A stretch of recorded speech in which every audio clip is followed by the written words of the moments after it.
11. What is the matter, girls? Ellen demanded as we huddled on the sidelines.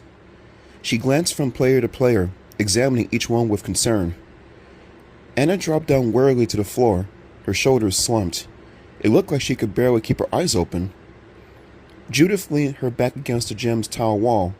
She was breathing hard, and beads of sweat rolled down her pale forehead. Let's get out some energy, Ellen urged, clapping her hands. I thought you girls were pumped for this game. There's no air in here, one of the players complained. I feel so tired, another one said, yawning.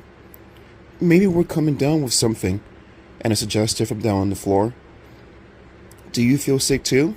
Ellen asked me. No, I told her. I feel okay.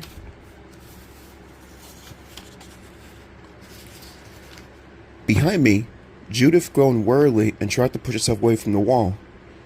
The referee, a high school kid wearing a black and white striped shirt about 5 sizes too big for him, blew his whistle. He signaled for us to get back out on the floor. I don't understand it, Ellen sighed, shaking her head.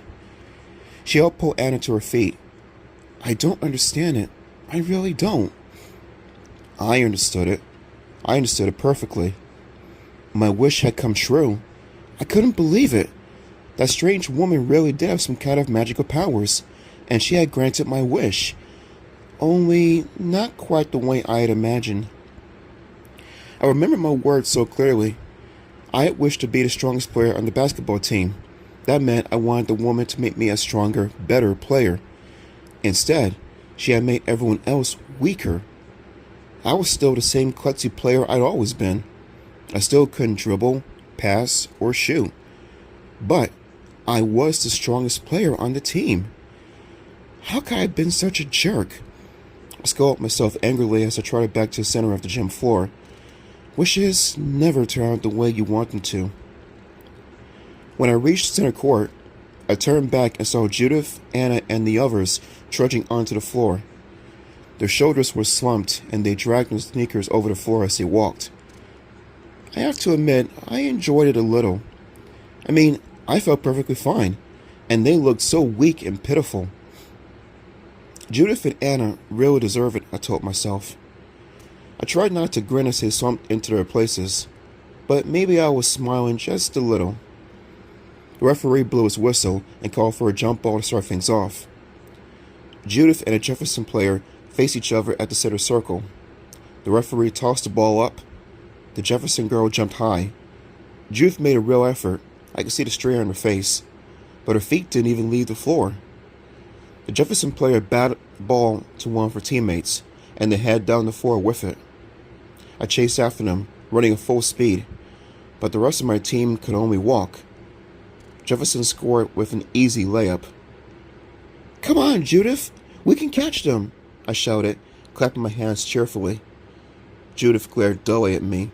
Her green eyes looked faded, kind of washed out. Pick it up! Pick it up!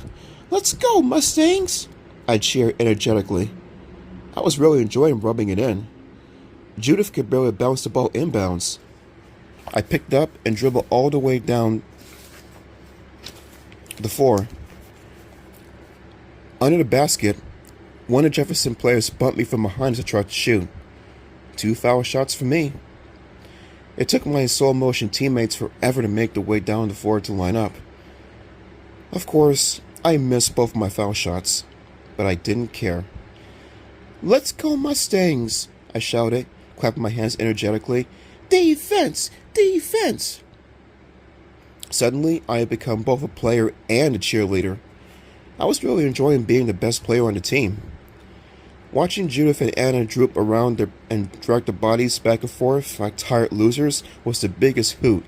It was just awesome. We lost the game by 24 points. Judith, Anna, and the others looked glad as it was over. I started to trot to the locker room to get change, a big smile on my face. I was nearly changed by the time my teammates dragged into the locker room. Judith walked up to me and leaned against my locker. She eyed me suspiciously. How come you're so peppy? She demanded. I shrugged. I don't know. I told her. I feel okay, same as ever. Sweat was pouring down Judith's forehead. Her red hair was matted wetly against her head. What's going on here, Bird? She demanded, yawning. I don't get it. Maybe you're coming down with the flu or something, I said, trying to hide how much I was enjoying this. This was great. Oh, I'm so tired, Anna moaned, coming up behind Judith. I'm sure you'll both feel better tomorrow, I chirped. There's something weird going on here, Judith murmured weakly. She tried to stare hard at me, but her eyes were too tired to focus. See you tomorrow, I said brightly, picking up my stuff and heading out. Feel better, guys. I stopped outside the locker room door. They will feel better tomorrow, I assured myself. They'll be back to normal tomorrow. They won't stay like this, right? Right? The next day, the bad news hit me like a ton of bricks.